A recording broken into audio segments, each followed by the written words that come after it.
WhatsApp everyone, welcome back to the channel. तो guys हम लोगों ने स्टार्ट किया था कल इशू ऑफ डिबेंचर्स।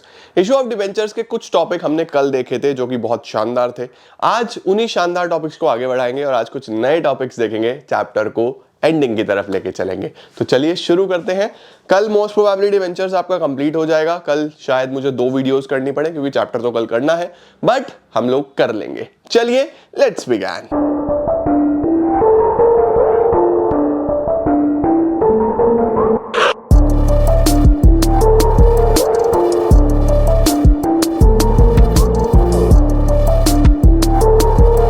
शुरू करते हैं। हेडिंग डालेंगे बेटा जी आज issue of debentures for consideration other than cash. Issue of debentures for consideration other than cash का क्या मतलब होता है, पहले कॉन्सेप्ट समझेंगे, उसके बाद फिर आपको क्वेश्चंस कराता हूं। देखो, issue of shares for consideration other than cash आप पढ़ के आ चुके हो, बिल्कुल सेम टॉपिक, बिल्कुल सेम टॉपिक। वापस से एक बार याद दिला देता हूं। वहां पे शेयर होते थे, यहाँ पे डिबेंचर है। देखो होगा क्या, कंपनी को एक एसेट बाय करना है, जिससे एसेट बाय किया जाता है उसको बोलते हैं वेंडर, है ना। उस वेंडर को हमने जो पेमेंट करना है वो कैश में नहीं करना, कैश की जगह हम उसको क्या बोलेंगे, भैया आप हमारे डिबेंचर ले लो। तो हम क्या करने वाले हैं, जैसे वहां पे शेयर दे देते थे वैसे ही यहाँ पे डिबेंचर दे देंगे, क्योंकि दोनों ही सिक्योरिटीज हैं, दोनों ही सेल करके पैसा मिल सकता है, बल्कि डिबेंचर पे तो उसको फिक्स इंटरेस्ट भी मिलेगा। तो हम लोग क्या करने वाले हैं, अपने वेंडर को पैसे की जगह डिबेंचर दे देंगे। और डिबेंचर पार पे भी हो सकता है, प्रीमियम पे भी हो सकता है, डिस्काउंट पे भी हो सकता है। तो टॉपिक का नाम क्या है, इशू ऑफ डिबेंचर्स, यानी डिबेंचर्स देने हैं, किसको, वेंडर को देने हैं फॉर कंसीडरेशन। कंसीडरेशन का मतलब बदले में, अदर देन कैश। तो अब यहां पे फिर से देखो बच्चे, 2 टॉपिक बनते हैं। 2 टॉपिक क्या बनते हैं, सबसे पहला होता है when an asset is purchased, अगर एक एसेट खरीदा गया, है ना। और दूसरा क्या होता था, when a running business is purchased. या तो एसेट खरीद लेते हैं या फिर एक रनिंग बिजनेस खरीद लेते हैं। तो when an asset is purchased या फिर रनिंग बिजनेस इज परचेज्ड। तो अगर बच्चों एक एसेट खरीदा गया तो क्या एंट्री बनती थी, asset account debit to vendor account. याद करो, asset account debit to vendor, यही एंट्री होती थी। अब वेंडर को बच्चों हमें पैसा देना है और पैसे में कैश नहीं देना, डिबेंचर देने हैं। तो क्या एंट्री बनेगी, एंट्री बनेगी vendor account debit to debenture. अगर वो डिबेंचर किस पे हुए, पार पे हुए, ये तो हो जाएगी पार पे, ठीक है। अगर डिबेंचर सर प्रीमियम पे हुए फिर क्या होगा, तो एंट्री ये बन जाएगी vendor account debit to debenture. याद करो याद करो याद करो, टू सिक्योरिटी प्रीमियम। आगे याद, ये होता है जब किस पे हो, एट प्रीमियम पे, ठीक है। और सर डिबेंचर तो डिस्काउंट पे भी हो सकते हैं। हाँ जी बेटा, डिबेंचर डिस्काउंट पे भी हो सकते हैं। तो क्या एंट्री बनेगी, vendor account debit discount debit. Discount नुकसान होता है ना, हमेशा डेबिट होगा, टू डिबेंचर। ये हो गया एट डिस्काउंट, ऑलराइट। पेमेंट की यही वाली एंट्री उधर भी होंगी, बस वहां पे बिजनेस खरीदने की अलग एंट्री होगी, पेमेंट की यही होनी है। इसमें भी बाबू एक चीज ध्यान रखनी है, जब भी प्रीमियम या डिस्काउंट पे इशू करे जाएं तो always calculate number of debentures. Number of debentures कितने हैं हमेशा कैलकुलेट कर लो, क्योंकि डिस्काउंट और बैंक का अमाउंट अलग करना पड़ता है। डिस्काउंट का, प्रीमियम का, डिबेंचर का, ये अलग करने पड़ते हैं। तो वहां पे नंबर ऑफ डिबेंचर्स की जरूरत पड़ेगी ही पड़ेगी बेटा, ठीक है। तो always calculate number of debentures. कैसे निकलेंगे, अमाउंट पेबल, जो भी पैसा देना है वो, divided by value of debenture. Sir value of debenture का क्या मतलब है, वैल्यू ऑफ डिबेंचर का मतलब है कि कितने वाला डिबेंचर है, 90 वाला है, 100 वाला है, कितने वाला है, ये हमें यहाँ पे लिखना है। Amount payable divided by value of debenture. ये फॉर्मूला आपका बहुत काम आएगा, सेम वही है, ठीक है, जैसा शेयर्स में होता था। वैल्यू ऑफ डिबेंचर में याद रखना including discount as well as premium. ठीक है, चलो ये हो गया सर।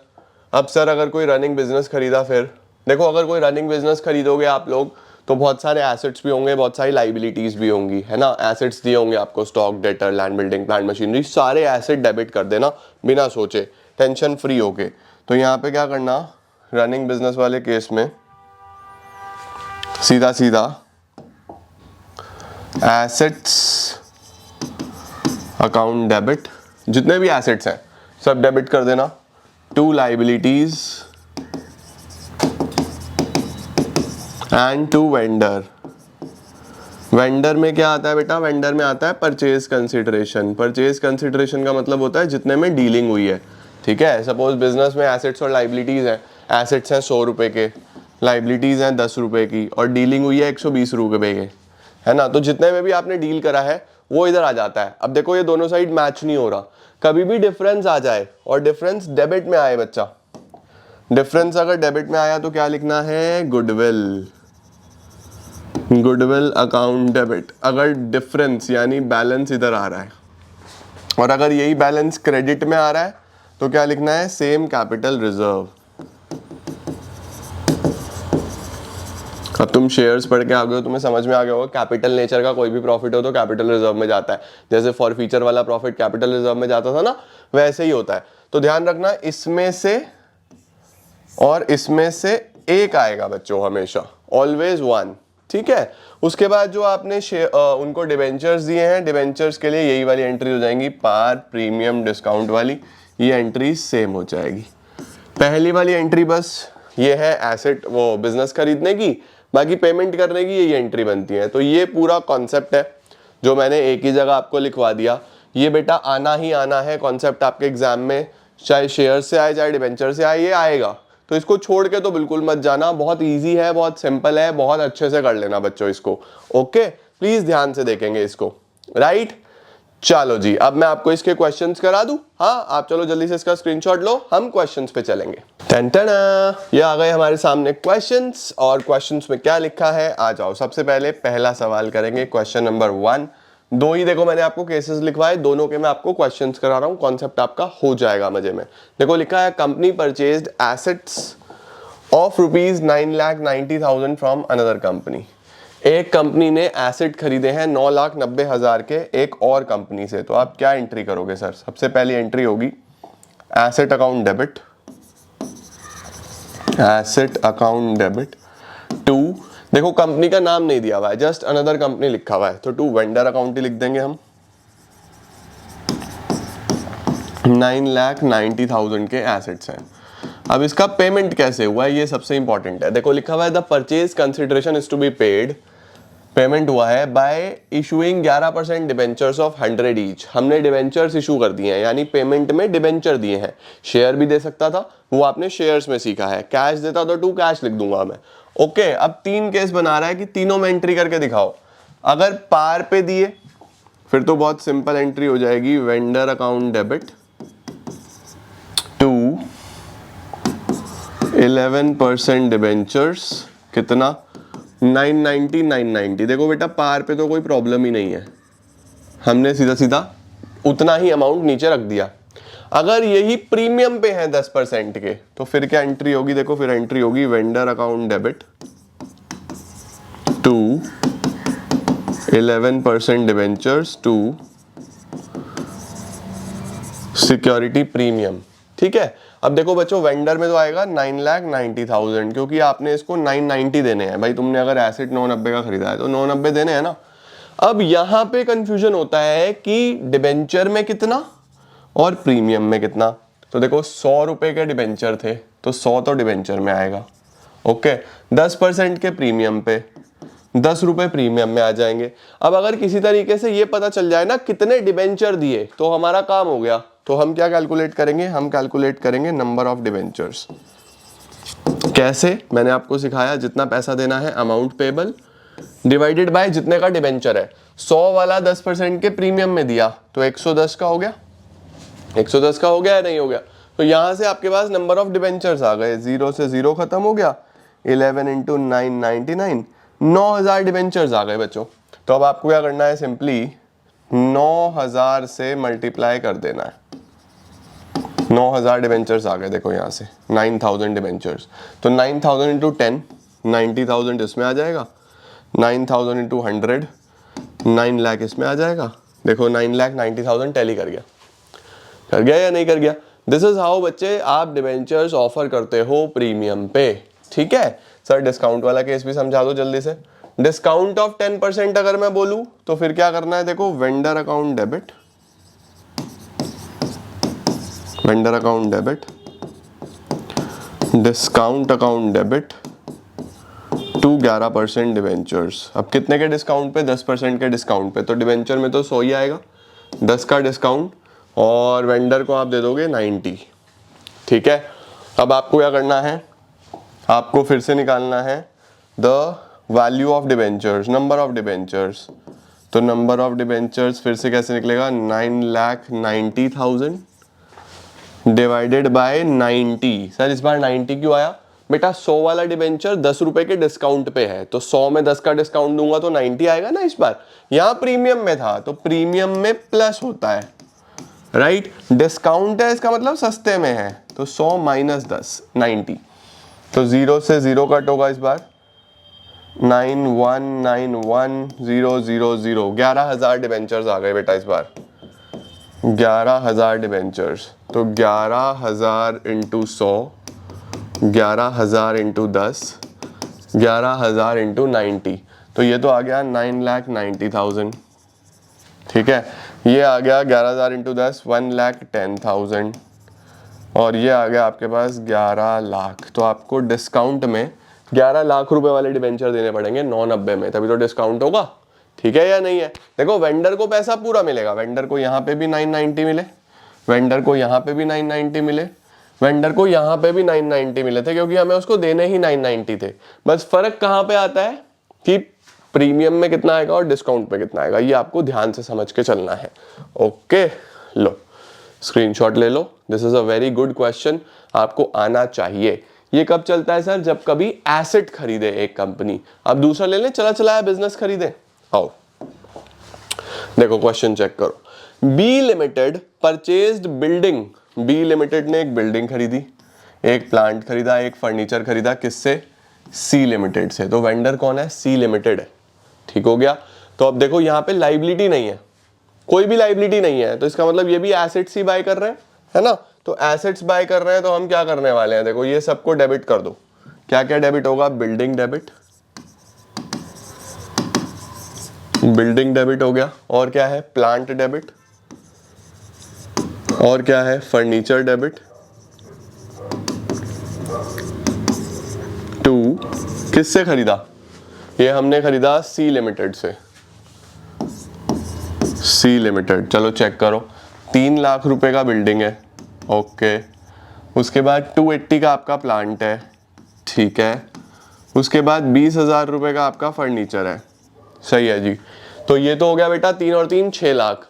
आप 6 लाख की जगह कितने में डिसाइड हुआ ये सब? ये सब डिसाइड हुआ 6,30,000 रुपए में, 6,30,000 रुपीज में। तो अगर आप ध्यान से देखो बेटा यहाँ पे, तो 3 लाख, 2,80,000 और 20,000, तो यहाँ पे कुछ ना कुछ तो डिफरेंस आ रहा है ना? यहाँ 630 आ रहा है, यहाँ 6 लाख आ रहा है, डेबिट में 30,000 का डिफरेंस आ रहा है। तो ये क्या है? किस चीज का एक्स्ट्रा पैसा दे रहे हो आप? गुडविल का। तो हम यहाँ पे क्या करने वाले हैं? हम डेबिट साइड में लिखने वाले हैं गुडविल,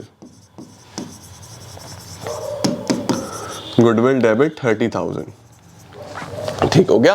तो ये सबसे पहली एंट्री हो गई आपकी जो इंपॉर्टेंट होती है, ये आपको बनानी आनी चाहिए। डिफरेंस ध्यान से देख लो, डेबिट में आया तो गुडविल, यही क्रेडिट में आ जाता तो मैं कैपिटल रिजर्व लिख देता। बस अब सी लिमिटेड को पैसा देना है। सी लिमिटेड को पैसे कैसे दिए? 9% डिबेंचर्स है, 100 रुपए का एक है, पार पे, प्रीमियम पे, डिस्काउंट पे। आ जाओ चलो पैसा देना सीखेंगे। C limited debit to 9% debenture, par पे तो 630 बात ही खत्म। ये देखो पार पे तो खत्म। प्रीमियम पे C limited debit to 9% debentures to security premium, ठीक है। ये आ गया 630 अब देखो डिबेंचर 100 रुपए का था, कितने प्रीमियम पे बेटा? 25% के प्रीमियम पे, 25 का प्रीमियम। ओके, यहाँ आपको कैलकुलेट करना है number of debentures, amount payable divided by the value of debenture. 100 वाला 25% पे यानी 125 में, तो 630 डिवाइडेड बाय 125 कितना आएगा? 630 डिवाइडेड बाय 125, 5040 डिवेंचर्स हो गए बेटा। यहाँ पे मल्टीप्लाई करोगे 5040 से, 5040 इंटू 100, तो ये आ जाएगा 504000, 5,04,000, और 5040 इंटू 25, 1,26,000। तो देखो आपका 630 पूरा हो जाता है, सही है ना। नंबर ऑफ डिबेंचर्स आपको हमेशा कैलकुलेट करने पड़ेंगे जब भी आपका प्रीमियम पे है या डिस्काउंट पे है इशू, ठीक है। अब ये तो प्रीमियम पे हो गया, अब आ जाओ डिस्काउंट पे करते हैं। C limited debit, discount debit to 9% debentures, ठीक है। तो ये हो गया हमारे पास, नंबर ऑफ डिबेंचर्स निकालेंगे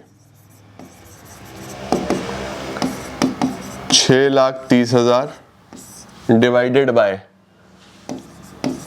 90। सर डिवाइडेड बाय 90 क्यों आया? डिस्काउंट है ना बेटा, और 10% का डिस्काउंट है। देखो 100 का 10% 10, यहाँ 25 का प्रीमियम था तो 125 हुआ था। ओके, 630 डिवाइड बाय 90, 7,000, तो ये आएगा 7,000 इंटू 100 का डिवेंचर, 10 का डिस्काउंट 90 में, 7,000 इंटू 10, 7,000 इंटू 100, यहाँ पे तो आ जाएगा 7 लाख, यहाँ पे आ जाएगा 70,000, और यहाँ पे आ जाएगा 6,30,000। तो हमारे पास C limited debit, discount debit to debentures, ये हमारे पास इधर आ जाएगा। सही हो गया बेटा जी। तो ये तो हमारे पास था किस पे? ये था हमारे पास पार पे, ये था हमारे पास प्रीमियम पे, और ये था हमारे पास डिस्काउंट पे। तो जब भी डिबेंचर्स इशू करे जाते हैं at par, premium and discount, तो दिस इज हाउ आप डिबेंचर्स को शो करते हो। ये क्या है? जो आपने एसेट्स खरीदे हैं या बिजनेस खरीदा है। ठीक हो गया बच्चे। तो इस तरीके से हम लोग इस पर्टिकुलर टॉपिक को करते हैं, issue of debentures for consideration other than cash. I hope आपको ये टॉपिक बहुत अच्छे से क्लियर है, स्क्रीनशॉट ले लिया, ठीक है। अब इसके अंदर हमारे पास 3 टॉपिक्स बचते हैं, छोटे छोटे हैं। कोलेटरल सिक्योरिटी बहुत छोटा है, इंटरेस्ट ऑन डिबेंचर बहुत छोटा है। मेन जो टॉपिक है वो है issue of debentures considering the terms of redemption. कल करेंगे, चैप्टर को कल खत्म करेंगे। Alright, thank you so much guys for joining in. इस टॉपिक की प्रैक्टिस कर लेना, पेपर में जरूर आएगा। मिलता हूं मैं आपको न्यू वीडियोस के साथ। टिल देन सी या, टेक केयर, बाय बाय।